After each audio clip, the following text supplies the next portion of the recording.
আজকে আমাদের এখানে এই দেশের অত্যন্ত প্রখ্যাত মুক্তিযোদ্ধা নয়, একজন সমাজ সংস্কারক, একজন রাজনীতিক, আমাদের গর্ব নাঈম জাহাঙ্গীর সাহেব, মুক্তিযোদ্ধা কমান্ড কাউন্সিলের তিনি এখন কেন্দ্রীয় কমান্ড কাউন্সিলের আহ্বায়ক, তিনি আজকে উপস্থিত আছেন আপনাদের সকলের সামনে।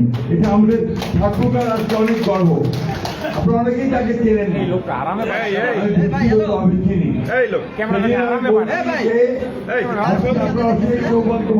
আপনারা মুক্তিযোদ্ধা ভাইয়েরা আজকে আমাদের মাঝে নাঈম জাহাঙ্গীর এবং সাদেক খান এবং হাজি মনসুরের মতো মুক্তিযোদ্ধারা এখানে উপস্থিত হয়েছেন। মঙ্গলিয়া দিনাজপুরের উপস্থিত আমাদের সৌভাগ্য। তো আমি আপনাদের সকলকে অনুরোধ করবো একটা বড় রকমের হাতটা দিয়ে তাদেরকে অভিনন্দন জানাবেন।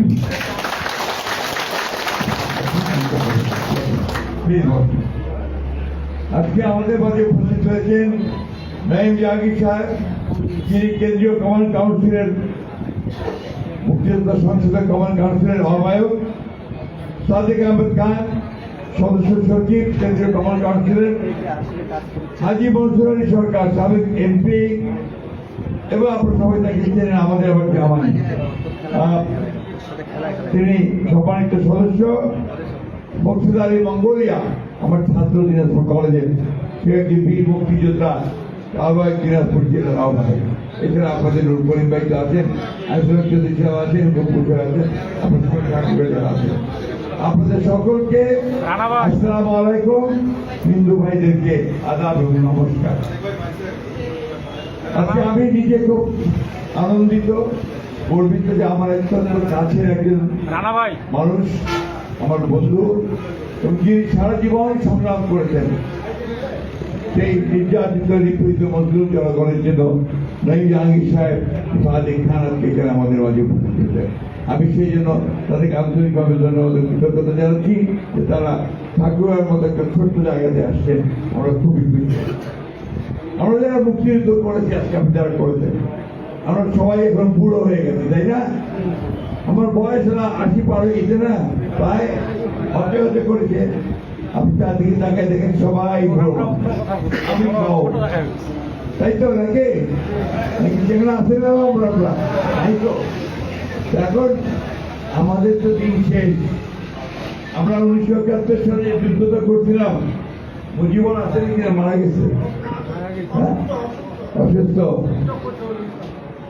তো আমরা যারা মুক্তিযুদ্ধ করছিলাম সেই 1971 সালে আপনাদের নিশ্চয় মনে থাকার কথা যে তখন একদিকে আপনার সেই টুকরাবাড়ি, তারপরে আপনার ক্যাম্পগুলোর নাম বলো, দাড়িভিট, মনে আছে? ক্যাম্পগুলোর কথা আপনাদের মনে তো কয় না? আছে, আছে। এই আনিসুর হক চৌধুরী, আপনার নূর করিম সাহেব হাফ প্যান্ট পরে একটা দড়ি দিয়ে প্যান্টটা বাঁধছে, দড়ি দিয়ে, মনে আছে? টুকরাবাড়ি ক্যাম্পে মাটির মধ্যে 17 উপরে আমাদেরকে শুতে থাকতো, এবং সেই সময় ট্রেনিং নিয়েছে কষ্ট করে। এখানে অনেকেই হাতিয়ারা যারা মুক্তিযুদ্ধের সঙ্গে সরাসরি জড়িত ছিলেন। এখানে আমাদের একটা পরিবার আছে, থানা আছে নাকি এখানে? নাই। যে পরিবারটা 3 ভাই ঠাকুরগার একসাথে, তাদেরকে ওই যে আপনার আশুগঞ্জে যে জুটমিল ছিল আমাদের এলাহাবুদ্দিন সাহেবের, এই জুটমিলে তাদেরকে হত্যা করা হয়। এখানে জাতিভাঙ্গা আছে না, কত মানুষকে হত্যা করা হয়েছে মনে হচ্ছে আপনাদের? তো শুধু এই মুক্তিযুদ্ধ আপনারা করেছেন, আপনারা কিন্তু করেছেন একটা স্বাধীন দেশ করবেন, ঘোষণা দিয়েছিলেন আমাদের স্বাধীনতা ঘোষক শহীদ প্রেসিডেন্ট জিয়াউর রহমান, মনে আছে আপনাদের? আমি জিয়া বলছি, মনে আছে? তো সেই মুক্তিযুদ্ধে আজ থেকে এখন প্রায় কত বছর হয়েছে? 54 বছর বয়স হয়েছে না? তখন আমরা যুবক ছিলাম, অনেক কিশোর ছিলেন, এখন আমরা সে বৃদ্ধ হয়ে গেছে। কিন্তু মুক্তিযোদ্ধা কমান্ড কাউন্সিল যেটা আছে, এটা কিন্তু এখনো তরুণী আছে, তরুণ আছে, জায়গার তরুণ মনে হচ্ছে, হাজি মনসুর তরুণ লাগছে দেখতে, তাই না? তো এখন ভাই আজকের যে সমস্যাটা সেটা আমি বলতে চাই, আজকে একটা চেষ্টা করা হচ্ছে যে মুক্তিযুদ্ধটা ঘুরাই দিবার জন্য। একাত্তরে হয় নাই, আমরা কিছুই করি না, দেশটার জন্য আমরা কোনো অবদানই রাখি নাই, ঠিক না? আমাদের 24 যারা করেছি তারাই সব করেছে, এদেরকে ধারণা দিচ্ছে না, ঠিক না? 24 কি আমি ভুলতে পারবো? 24 আগে কি বাংলাদেশ হইতো? আজকে তোমার জন্ম হইতে বাবা এই দেশে, এই কথাটা কখনো ভুলবা না। আমি কথা প্রায় বলি, সব জায়গায় বলি, You cannot forget 71. ওই 71-এ আমার হাজার হাজার ভাইকে শহীদ করা হয়েছে, অন্যায় এবং গুলি করে হত্যা করা হয়েছে। ওই 71-এ আমাদের লক্ষ লক্ষ মানুষ বাড়ি ঘর ছেড়ে পালিয়ে ভারতকে আশ্রয় নিয়েছিল।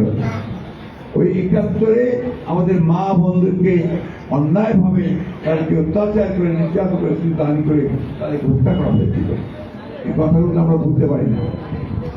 9টা মাস আমরা দীর্ঘকাল, সেই 9 মাস যারা যুদ্ধ করেছি, পরিবার পরিজনের কেউ খবর নেই, কে কোথায় গেল, কত মানুষ কোথায় চলে গেছে, তাই না? তো সেই দিন থেকে ভুলে দেওয়ার চেষ্টা করলে কি ভুলে দেওয়া যাবে ভাই? যাবে কে? আমার জন্মটাকে কি আমি ভুলতে পারি? ওইটা মাথার মধ্যে রাখি।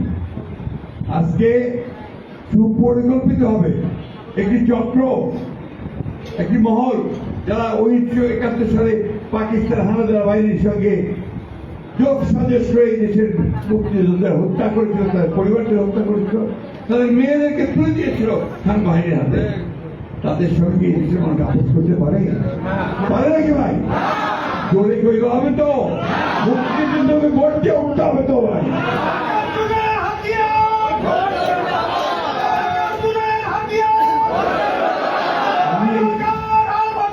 ঠিক আছে, আমি এই কথাগুলো বলতাম না, বলি না, তারপরে বলতে হচ্ছে এই কারণে এরা আজকে দেশটাকে গিরে খাওয়ার চেষ্টা করছে, গ্রাস করার চেষ্টা করতেছে। আমাদের ধর্মপ্রাণ মুসলমান ভাইদের ধর্মীয় অনুভূতিকে বিক্রি করে তারা ওই কাজগুলো করতে চাচ্ছে। আমরা সেটা হতে দিতে পারি না। আজকে আমাদের রুখে দাঁড়াতে হবে। আমাদেরকে আমাদের যে মুক্তিযুদ্ধের যে চেতনা, সেই চেতনাকে সামনে আনতে হবে।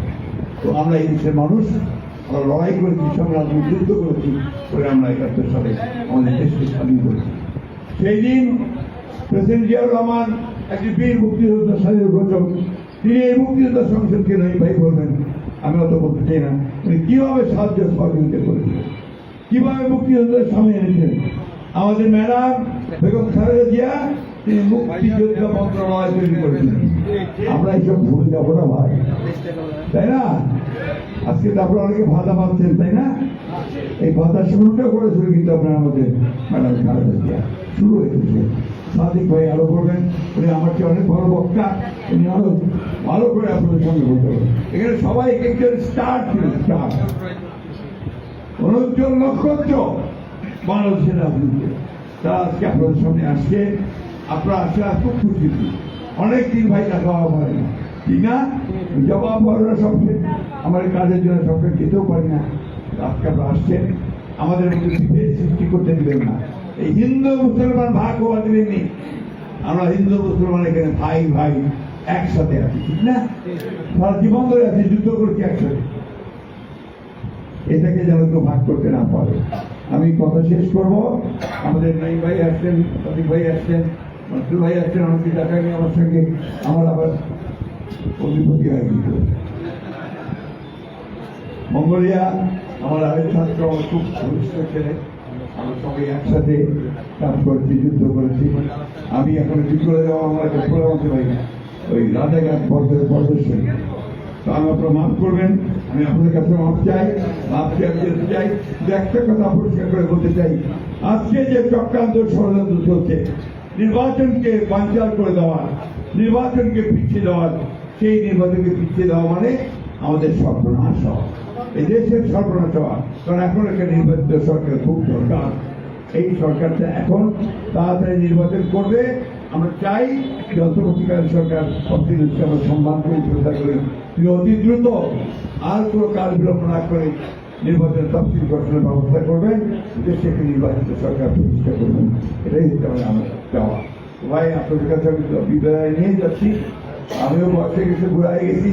এখন সবসময় সব কথা বলতে পারি না, কিন্তু একটা জিনিস মনে রাখতে হবে, দেশটা আমাদের, এই মাটি আমাদের, মানুষগুলো আমাদের, এই মানুষগুলোকে আমাদেরকে বাঁচিয়ে রাখতে হবে, টিকিয়ে রাখতে হবে, সমৃদ্ধির পথে আরো সমৃদ্ধি করতে হবে।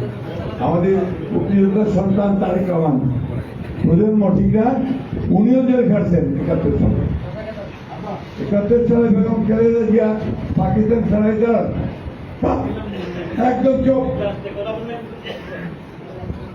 এই সব কিছু উনিও তখন জেলেছিলেন বেগম খালেদা জিয়ার সঙ্গে।